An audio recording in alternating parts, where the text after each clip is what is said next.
Thanks for joining me.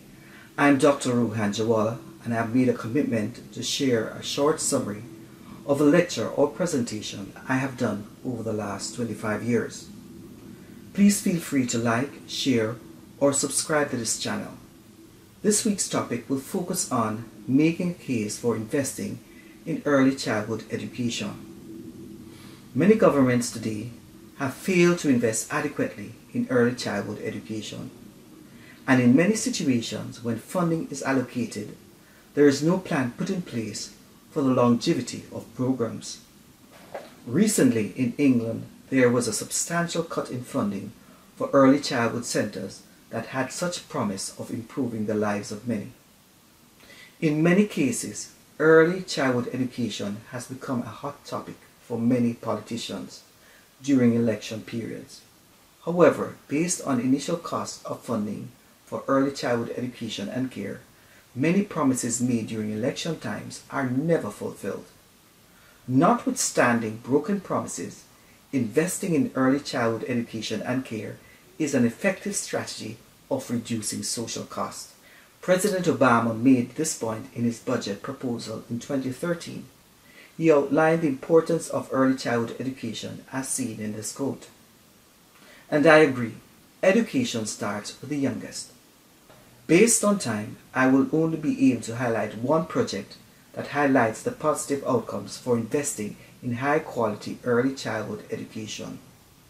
The case that will be explored or highlighted is the high-scope Perry Preschool study through age 40.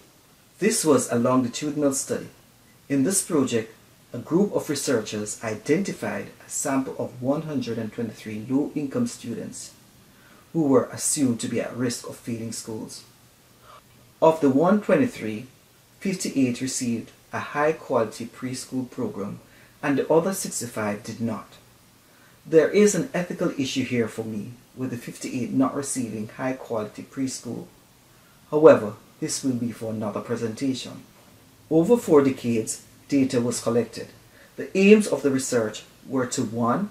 Identify short and long-term effects of high preschool education for children in poverty. 2. Help students avoid failure and enhance achievement.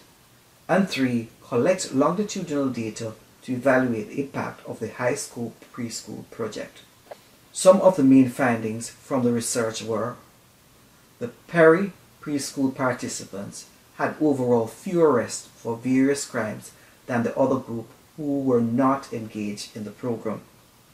The Perry Preschool participants also earned higher than the non-participants and also had stable housing conditions. Many of them became homeowners. The group also had greater compliance in relation to the submission of homework. It was also noted by the researchers that the program participants also had a higher level of IQ.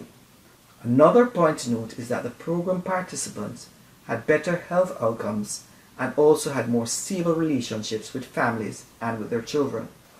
Overall, it was established that the high-scope preschool budget showed the possibility of lowering the cost for education, allowing individuals to contribute more to society by paying taxes. Furthermore, savings associated with reduced healthcare costs was also established, as well as savings on related crime expenditure. While many have argued that this study cannot be replicated, it is important that policymakers are aware of some countries that have invested heavily in early childhood education and care. One such country is Sweden. This investment can be seen in subsidies that are applied to access to preschool, investment in teacher education and nursery teachers, family-friendly policies, 480 days of maternity leave that can be shared between father and mother, political commitment to quality preschool education, a student-centered curriculum. Sweden is not alone in investing in early childhood education and care. Other countries include Finland, Hong Kong, Australia, Singapore, just to name a few.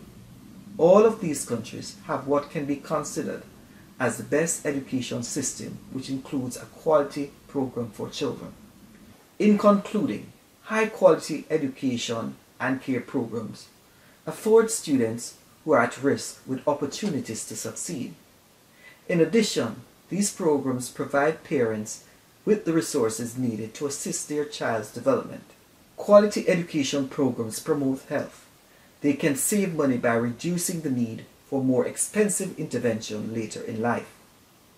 Quality programs also give high returns on investment in the form of better education, health care, and economic results for children, families, and the country. According to Jacobson, a good designed education and care system should include support for the family, integration between education and care, consideration to the health and nutrition and mental health of parents and their children, integration of social services, and the consideration of transition from preschool to the regular school system.